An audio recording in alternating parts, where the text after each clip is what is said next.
we're like, you know, all the things we know now about the economics and what they're saying about CPP and what they're saying about, you know, like, there's not going to be pension by the time I get there.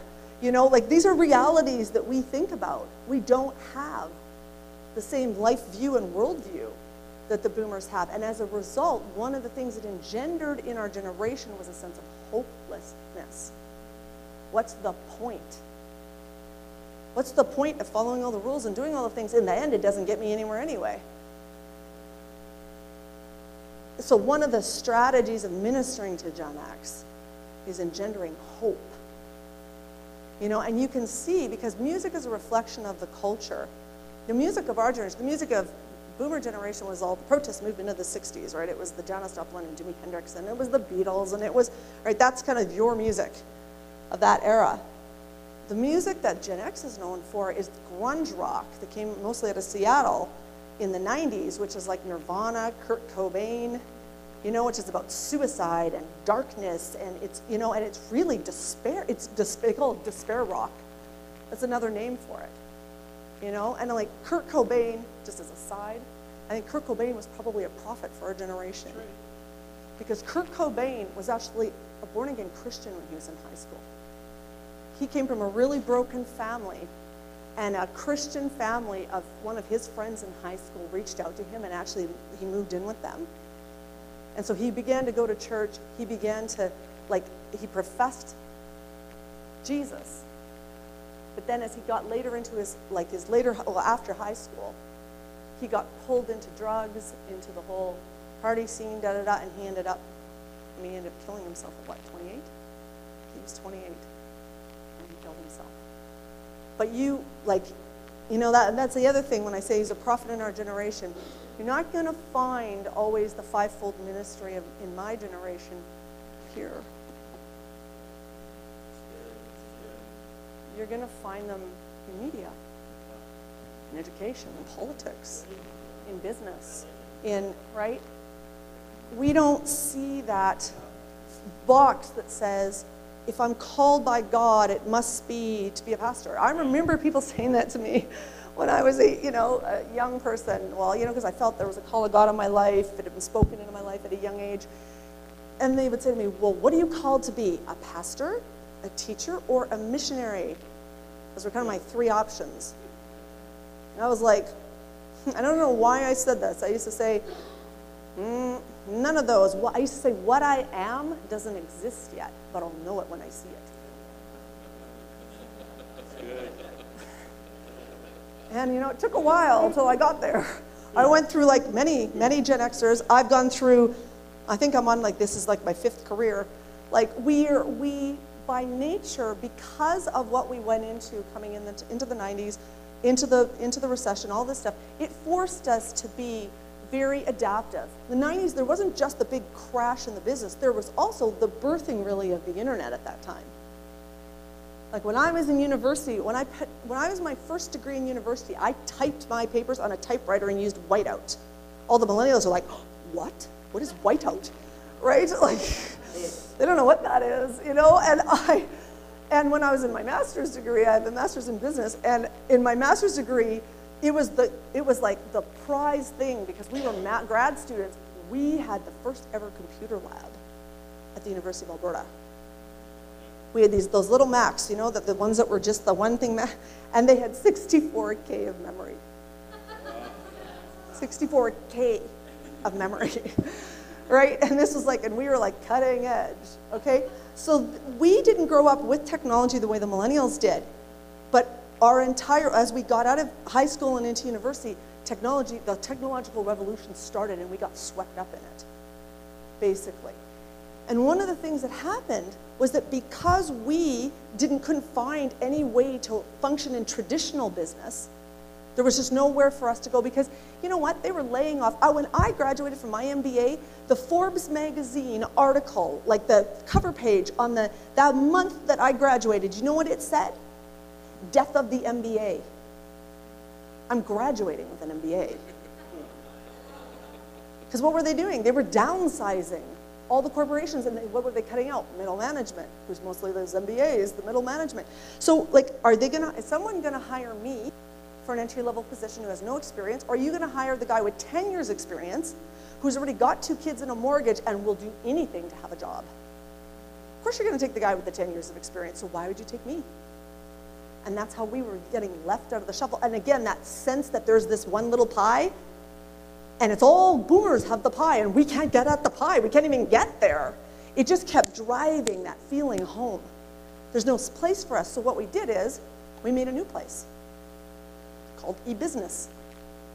We started developing business models that had to do with the internet, online shopping, online this, online that. The whole internet was really developed in large part by our generation. That was our generation, the whiz kid 20-something computer geniuses that were becoming dot-com millionaires, like you heard about in the late 90s and early 2000s, right? That was Gen X. So we learned to adapt. I often say the boomers, like we felt like the boomers wouldn't make any space for us in the business world, so we just made a new business world that they couldn't play in. It's like, whoop, we obsoleted you. Like, you can't type? Good luck. Like in this world. Right? How many of you? Come on. If you can't type, it's almost like you can't talk in this day and age. And so, again, we're an adaptive generation. We are the ones who had to deal with this incredible acceleration of technology where I remember maybe, 10 years ago, they were saying that the half-life of information was like 18 months, meaning that if you're a comp-sci, like in computing science in university, and you're in a 4-year degree, by the time you get to the end of your degree, like half or 2/3 of what you learned is obsolete. Like that kind of speed. Okay, that had never happened before in history. Okay, think about it, generation by generation by generation. For my grandparents and my great-grandparents, my grandparents pretty much farmed the same way that my great-grandparents did. And my dad pretty much, with his little farming, hobby farming that he does, he still pretty much farms the same way that my grandfather did. There was a little bit of, you know, like mechanization and things like that. Nothing like what's happened with the change with information technology and the speed of everything. The internet, the globalization of the world, all of these things. These are all things that shaped us. And so as a result, Gen X as a whole have, like, the difference between, one of the key differences between boomers and Gen X is boomers, I think, see the world as quite stable. In the boomer world, you got a job when you got out of high school, because you could, without even an university education, you could get a good job that you could live on. And you got married, you had your 2.3 kids, you stayed in your job for 30, 35 years, you got your pension, and you did the Freedom 55 thing, and now you're retired and happy. That's how it went for a lot of, that was how it was supposed to go for a lot of boomers. It definitely went that way for the builders. It was supposed to go that way for the boomers. At least that's what you thought. Now, the boomers are going through a rude awakening since the last market crash, right? Where all of those ideas are getting shook up. And suddenly like, whoa, my pension just became 1/3 of what it was. But you were functioning on that model. The world is stable, I will get a job, and I will stay in that job for 30 years, and I will serve, and I will be loyal, and I will be faithful, and off I'll go. We never had that model. There was never that for us. We never went into a career thinking, I'm going to be doing this for the next 30 years. It's like we know the ground is totally shifting underneath us. So it's like for us, we're always surfing. It's not stable. I'm not standing on solid ground. I'm standing on something that's moving. So I'm just trying to stay up on the surfboard. I'm trying to stay as least wet as possible.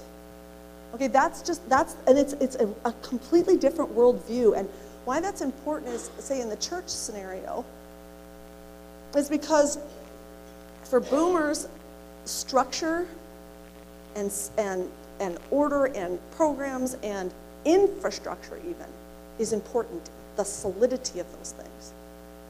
For Gen Xers, not at all. We have no investment in structure. We're very fluid that way. So it's like, we have the kind of mindset like, oh, that doesn't work, well, throw it out and do something else. You know, it's not like, okay, we built this, and see, if you've built something and invested in it, you've put money into structure and money and effort, right, into structure. You are not going to just turf that out.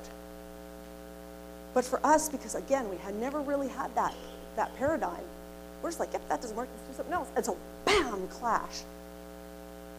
You know, in a church setting, the pastors are plowing away, they've been given the vision, they've got it set, they've got the 5-year plan, they're going, and the Gen Xers are coming along going, that doesn't work, let's do something else. Throw that out, let's try something else. That's not working, try something else. And it's like, those two, like, and never the two shall meet. Like, those two sides cannot see things from the same angle. And yet, obviously, God ordained us to walk together. And he allowed us, because God ultimately is in control of everything. He knew the market was going to crash in the 90s. He knew we were going to experience all of it. He knew all of that. So who we are as a generation, who you are as a generation, it's not like some surprise to God. And even though there are differences culturally in the way we think, and the reason I'm spending so much time on this is because I mentioned we're adaptive as a culture, Gen X. We tend to adapt. Remember the first night when, sorry, what was his name? David McFarland was speaking about cultural, cross-cultural, connecting with people, evangelizing cross-culturally. The whole time he was talking, I was thinking you could apply this between generations. You could totally apply this between generations. But one of the things about our generation, Gen X, is we are quite adaptive. That was partially because we've had to be, and partially because we haven't had this strong personal sense of identity, like we haven't had that shaping thing that brings us together. So as a result, we've just learned to kind of morph with wherever we are. So when we're among boomers,